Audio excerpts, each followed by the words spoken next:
भाई आईआईटी का नाम सुनते ही या तो लोग स्ट्रेस में आ जाते हैं या सपने देखने लगते हैं, लेकिन आईआईटी दिल्ली के अंदर एक ऐसी जगह है जहां से इंडिया के टॉप स्टार्टअप्स निकलते हैं, and that is FITT, foundation for innovation and technology transfer at IIT Delhi. जी हाँ, मैं यहाँ पे कैंपस के अंदर ही हूँ और आज मेरे साथ है वो मास्टरमाइंड जिनके पास आइडियाज आते हैं और फंडिंग लेकर जाते हैं, mister Nikhil Agarwal, managing director of FITT।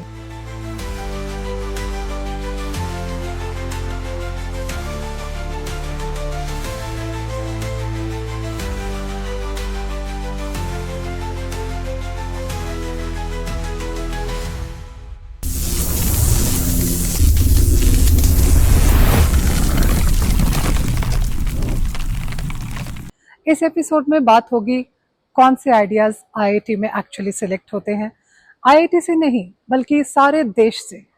2025 के स्टूडेंट्स के लिए कौन से स्किल्स मस्ट हैव हैं, पेरेंट्स का प्रेशर, फेलियर, रिजेक्शन और सुसाइड जैसे रियल टॉक्स, प्लस कुछ क्रेजी स्टार्टअप आइडियाज भी जो वायरल बन जाते हैं। कौन सी इंपॉर्टेंट चीज़ है जो फाउंडर्स के लिए बहुत इंपॉर्टेंट है, एग्जीक्यूशन किस तरह का होना चाहिए। ये सिर्फ पॉडकास्ट नहीं, एक रियलिटी चेक है फॉर स्टूडेंट्स, पेरेंट्स और सब लोग जो सोचते हैं सिर्फ टॉपर ही सब कुछ कर सकते हैं। सो हेडफोन्स लगाओ, स्क्रीन लॉक करो, क्योंकि निखिल अग्रवाल जी आप लोगों को बहुत कुछ इस एपिसोड में बताने वाले हैं। Welcome Nikhil ji, it's really great कि आपसे मिलना हो पाया आज आईआईटी दिल्ली के कैंपस में। पहला क्वेश्चन, तो जब हम आईआईटी की बात करते हैं, what is it all about? IIT entrance के एग्जाम में इज इट प्रेशर, पोटेंशियल या प्योर मैडनेस? तो उसके बारे में कुछ आपसे जानना चाहेंगे। अभी आज के अगर देखा जाए आईआईटी का एंट्रेंस और पिछले कुछ दशकों पहले देखा जाए तो बदलाव सबसे बड़ा ये आया कि आज खिचड़ी है अपने आप में, कि प्रेशर भी है पेरेंट्स का, कि पहले से ही आजकल देखा गया है कि बच्चों को, जब बच्चा फॉर्मेटिव ईयर्स में होता है, उसके खेलने का, स्पोर्ट्स का टाइम होता है, तो उसको पीयर प्रेशर बहुत रहता है। उसको पीयर प्रेशर उसके पेरेंट्स का ज्यादा रहता है कि पेरेंट्स चाहते हैं कि फलाने का बच्चा आईआईटी से निकला तो मेरा बच्चा भी जाए। तो हमने देखा जो 8th 9th से ही आजकल कोचिंग स्टार्ट कर देते हैं, तो हम लोग थोड़ा डिस्करेज करते हैं उस चीज को कि इतनी जल्दी स्टार्ट ना करें, क्योंकि बच्चे को सिर्फ आईआईटी की कोचिंग के अलावा भी बहुत कुछ सीखना चाहिए। मैडनेस तो डेफिनेटली है क्योंकि कंपटीशन बढ़ रहा है। करीब 15-1 लाख बच्चे आज आईआईटी का एंट्रेंस दे रहे हैं, पर अच्छा ये हो गया कि आईआईटी के अंदर जो स्ट्रक्चर बना दिया गया आईआईटी मेंस का, आईआईटी एडवांस का, उसके अंदर बच्चे के पास बहुत सारे एवेन्यूज खुल गए कि ऐसा नहीं है कि अगर आईआईटी एडवांस में या बड़े आईआईटी में नहीं हुआ तो और ऑप्शन नहीं है। आजकल प्राइवेट यूनिवर्सिटीज़ बहुत अच्छा कर रही हैं, रीजनल यूनिवर्सिटीज़ काफ़ी अच्छा कर रही हैं। तो अगर कोई होशियार स्टूडेंट है और उसमें करने की ज़ील है तो वो कुछ ना कुछ ज़रूर करेगा। हो सकता है भाई सबके संग तो पॉसिबल नहीं है कि इस आईआईटीज़ के अंदर सिलेक्शन हो, पर ऐसा नहीं है कि अगर आप आईआईटी में सिलेक्शन नहीं लेते, still you can become a very very good engineer. So आपका सिलेक्शन प्रोसीजर क्या रहता है? हर हफ्ते, हर दिन आपके पास बहुत सारे आइडियाज आते होंगे, उसको सिलेक्ट करने का तरीका क्या है? अब आप देखेंगे कि अगर मान लीजिए आप जोमेटो की बात करें, आईआईटी दिल्ली के ही पढ़े हुए दीपेंद्र गोयल हैं जिन्होंने जोमेटो बनाया। बड़ा आसान सा लगता है कि भाई यहाँ से खाना लिया, उसके घर पहुँचा दिया, 20 में हमने कुछ कमीशन रख लिया। आसान चीज़ है, बहुत लोगों ने ट्राई भी किया। डिलीवरी पांडा आया, फिर उसके बाद उबर ईट्स आया, बहुत सारी छोटी छोटी कंपनियाँ आई, पर वो चला इसलिए नहीं पाए क्योंकि एग्जीक्यूशन में प्रॉब्लम थी। एग्जीक्यूशन अच्छा नहीं था। आइडिया बहुत सारे हो सकते हैं लेकिन एग्जीक्यूशन का इशू हमेशा रहता है। FITT किस तरह से हेल्प करता है स्टूडेंट्स की, और ये किस किस के लिए ओपन है अपार्ट फ्रॉम आईआईटी स्टूडेंट्स? ये और कौन से यंग एंटरप्रेन्योर्स को या बडिंग एंटरप्रेन्योर स्टार्टअप्स को हेल्प करता है? तो हम लोग आईआईटी दिल्ली के अंडर में हैं, पर हमारा जो प्लेइंग फील्ड है वो पूरा भारत है। अगर आप भारतीय हैं और आपके पास कोई स्टार्टअप आइडिया है, आपके पास कुछ अच्छा प्लान बना हुआ है, किसी टेक्नोलॉजी पे काम कर रहे हैं, नॉर्मली हम लोग डिस्करेज करते हैं एग्रीगेशन स्टार्टअप जैसे ई कॉमर्स स्टार्टअप्स या एजुकेशन स्टार्टअप्स, एग्रीगेशन इसको बोलते हैं। एग्रीगेशन, ई कॉमर्स को हम लोग डिस्करेज करते हैं। वी वांट टू इन्वेस्ट और we want to work with deep tech startup. अगर if you have a deep tech technology, you are working in AI, embedded space technology, anything, biotechnology or even sustainability, we would be very happy to welcome you. So ये क्या reason है कि IIT के बच्चे जो हैं वो कम है परसेंटेज में as a startup in comparison to outsiders, ऐसा क्यों रहा है? देखिए आईआईटी के अंदर करीब 1000-1200 बीटेक के बच्चे हर साल ग्रेजुएट होते हैं, उतने ही नंबर करीब हमारे एमटेक और पीएचडी के बच्चे ग्रेजुएट होते हैं। Right. हर कोई स्टार्टअप शायद नहीं करना चाहता, और मैं ये बोलता हूँ कि सबके लिए स्टार्टअप जरूरी भी नहीं है करना, True. कि हर कोई स्टार्टअप करना चाहे, हर कोई स्टार्टअप करे, ऐसा भी जरूरी नहीं है। स्टार्टअप में काम करने के लिए भी लोग चाहिए। अगर अच्छा आइडिया है आपके पास, और क्योंकि आईआईटी दिल्ली थोड़ा पॉपुलर इंस्टीट्यूशन है, तो हमारे पास एप्लीकेशन नंबर ज्यादा आते हैं, तो share number of application percentage देखेंगे तो आपको लगेगा छोटा, लेकिन हम लोग आपकी कुछ सालों से काफी एनकरेज कर रहे हैं अपने यहाँ स्टूडेंट्स को कि आप अगर आपके पास कोई आइडिया है, कोई टेक्नोलॉजी है, कोई भी अगर चीज ऐसी है, मल्टीपल तरह से स्टार्टअप चला सकते हैं, तो हम लोग काफी एनकरेज कर रहे हैं। और एक हमने नया ट्रेंड देखा जो कुछ दिनों से, कि फैकल्टी मेंबर्स के अंदर एक नया जील आया है स्टार्टअप करने का, तो जो कि आइडियाज जो लैब में मर जाते थे पहले, right, startup company faculty member को फंडिंग मिली, उसने कुछ नई टेक्नोलॉजी पे काम किया और वो टेक्नोलॉजी एक आगे तक बढ़ गई। नॉर्मली होता क्या था कि पेपर पब्लिश हुआ या पेटेंट फाइल किया, उसके बाद वो कुछ हुआ नहीं आगे, उसके बाद फैकल्टी मेंबर कहीं और बिजी हो गए अपना कामों में। पर अब फैकल्टी मेंबर को हम लोग एनकरेज कर रहे हैं कि अपने आप स्टार्टअप बनाइए, उसको कमर्शियलाइज करिए। काफ़ी इंजीनियरिंग कॉलेजेस मैंने देखे हैं जिनका अपना भी इंक्यूबेशन सेंटर्स है, तो एफआईटीटी उनसे डिफरेंट कैसे है, या ये हर कॉलेज का गवर्नमेंट ने प्रोविजन दिया हुआ है कि वो स्टार्टअप्स को एनकरेज करे विद इन देयर कॉलेजेस? देखिए थोड़ा सा हम लोग पुराने हैं, ओके, 1992 में स्टार्ट हो गया था, उस समय इंक्यूबेशन का इतना ज्यादा चर्चा नहीं थी, स्टार्टअप के बारे में डेफिनेटली कोई नहीं जानता था। तो it started as a technology transfer office and intellectual property management office for IIT Delhi. Right, और over a period of time we have evolved as an incubator. कुछ सालों के अंदर वो लोग भी अच्छा करेंगे। राइट, हम लोग जो नया करने की कोशिश करते हैं कि भाई we help our startup in the best possible way, we bring in the investors, we bring in the mentors, we bring in the business, we bring in the CSR money. तो हम लोग स्टार्टअप के साथ उनसे बात करके उनकी problem statement समझते हैं, उनकी बिजनेस रिक्वायरमेंट को समझते हैं, तो we act like an extension of our startup office. तो स्टार्टअप को हेल्प मिलती है।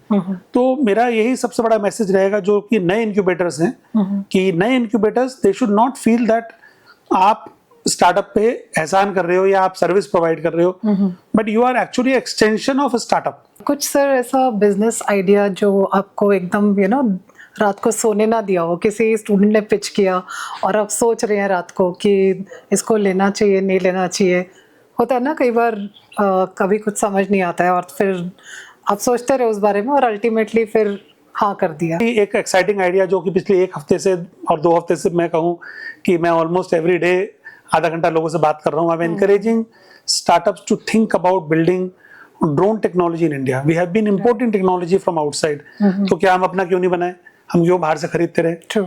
ऐसे ही मिसाइल की बात करें या हम लोग राफेल की बात करें या किसी भी चीजों की बात करें, हम लोग हमेशा से भारतीय इंपोर्टर रहे हैं। तो मैं इस चीज को रिवर्स करना चाहता हूँ। मैं चाहता हूँ we should be become importer of talent and we should become exporter of technology. जो दुनिया के लोग हैं, दुनिया के जो बेहतरीन लोग हैं, चाहे वो इजराइल से हैं, चाहे वो यूके से हैं, चाहे वो सिलिकॉन वैली से हैं, अगर वो सुबह अपना जब ग्रेजुएट होने के बाद सोचें कि कहाँ पर एक्साइटिंग काम हो रहा है, वो भारत के बारे में सोचें।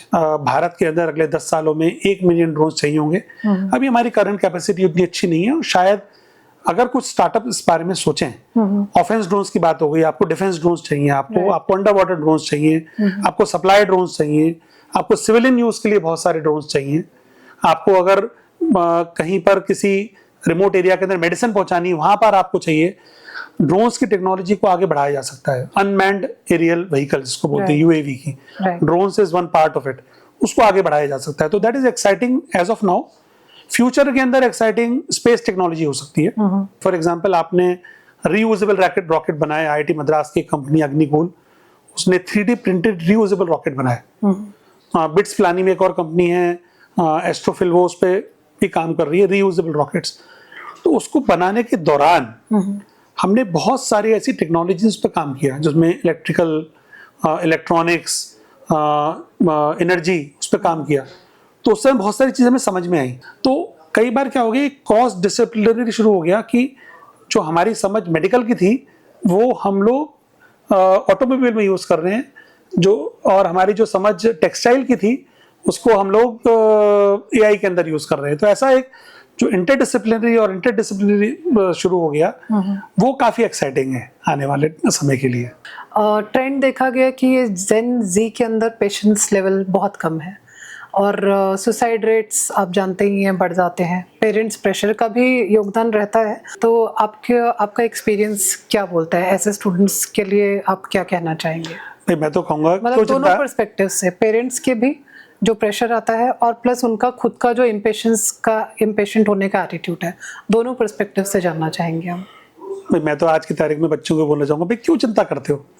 आज तो भारत उस मुकाम पे पहुंच गया है जो आपको चिंता की बात ही नहीं है। The world is moving, even India is moving, at least certain generation. I will not say because India is also a poor country, we should not forget and we should acknowledge कि आज भी भारत की बड़ी पॉपुलेशन गरीब है, poor है, certainly उसको आगे बढ़ाना है। पर जो पॉपुलेशन पर्टिकुलरली जो स्टार्टअप डोमेन की बात करते हैं या जो बच्चे इंजीनियरिंग की तैयारी कर रहे हैं उनके लिए we are moving into the era of abundance. सब कुछ ऑन डिमांड है, 10 मिनट्स के अंदर ब्लिंकिट डिलीवरी होती है। तो वो चीजें एरा ऑफ एबंडेंस, तो उसमें आपको प्रेशर कम होना चाहिए मेरे हिसाब से, क्योंकि आपके पास सब है। मैंने जब पढ़ाई करने का तो मेरा इंटरेस्ट था टेक्नोलॉजी और पॉलिसी में। मैंने नौकरी की वजह से पढ़ाई नहीं करी, पढ़ाई करी उसकी वजह से नौकरी मिली। अच्छे इंजीनियर बनोगे तो दुनिया ढूंढेगी, और सिर्फ अगर अच्छी जगह से पढ़कर खराब इंजीनियर बनोगे तो कोई नहीं पूछेगा। Very true. आप अपने किस्से थोड़े हमें बताइए कि आपका जर्नी कैसा रहा अपने करियर में, और आगे क्या स्ट्रगल्स रही और कैसे ओवरकम किया उन चीज़ों को आपने? देखिए, शुरू के लाइफ में मैं तो बड़ा कंफ्यूज था, मुझे ये नहीं पता था करना क्या है। किसी ने बोला कि कंप्यूटर कोर्स कर लो, अमेरिका चले जाओगे, तो मैंने कंप्यूटर कोर्स करा।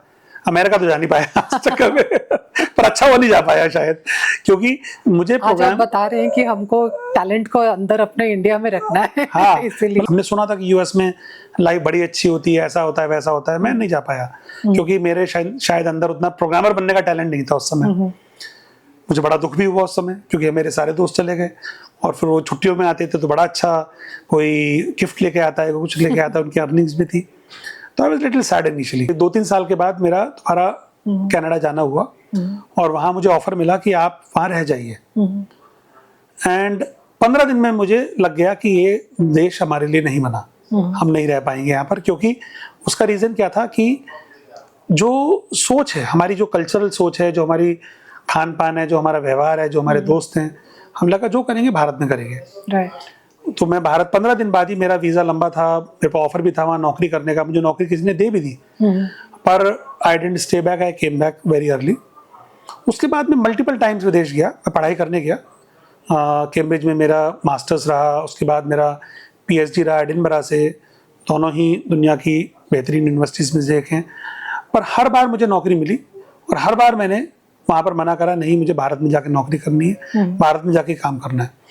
और मुझे लगता है कि ये मेरा डिसीजन बहुत ही बेहतरीन डिसीजन रहा और अच्छा डिसीजन रहा, क्योंकि आज मैं देखता हूँ कि आज वही हमारे दोस्त जो कि बाहर रुक गए थे, वो हमसे सलाह ले रहे हैं कि किस तरह से हम वापस आएं, हम यहाँ कैसे इन्वेस्ट करें, हम लोगों के लिए घर दिलवा दो।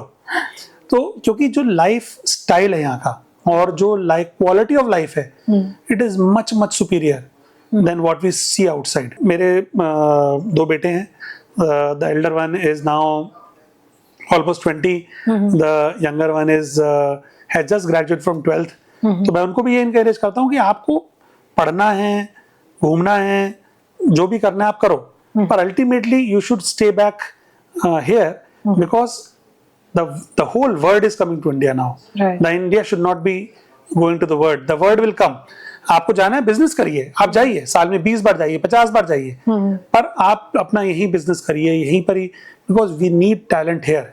आपकी वाइफ भी इसी फील्ड से जुड़ी हुई है? इंसिडेंटली मेरी वाइफ भी एकेडमिक में है, वो प्रोफेसर हैं। तो वो एक संस्था है गुड़गांव के अंदर, मैनेजमेंट डेवलपमेंट इंस्टीट्यूट, उसमें प्रोफेसर हैं। She is a professor of strategy and risk management. पर इंसिडेंटली उनका भी काम आजकल स्टार्टअप की तरफ काफी बढ़ गया है। वो स्टार्टअप रिसर्च कर रही हैं और पेपर लिख रही हैं स्टार्टअप के ऊपर। तो मुझे लगता है कि थोड़ा ये जो बीमारी है हमारे घर के अंदर सब जगह फैल रही है स्टार्टअप्स की। तो कई बार डिनर पर काफी गहमा गहमी चर्चा होती है Oh God. कि वो स्टार्टअप कौन सा अच्छा कर रहा है, क्या करता है, लेकिन इट्स बिकमिंग क्वाइट एक्साइटिंग। कुछ ऐसा आइडिया जो आपने रिजेक्ट कर दिया हो और बाद में वो बहुत अच्छा निकल के आया हो? आई वुड नॉट से कि we reject the ideas, but we say that your idea may not mature enough today. हाँ। कई बार ऐसा होता है कि अब जैसे मैं आपको बात करूं बड़े स्टार्टअप्स की, आज अगर आप हम जोमेटो की बात करते आ रहे हैं, ओला की बात करते आ रहे हैं, आपको क्या लगता है फेल नहीं हुए वो लोग? कि स्टार्टअप मेंटर, जो स्टार्टअप फाउंडर है, क्या उसको मेंटर किया जा सकता है? क्या वो सुनने को तैयार है?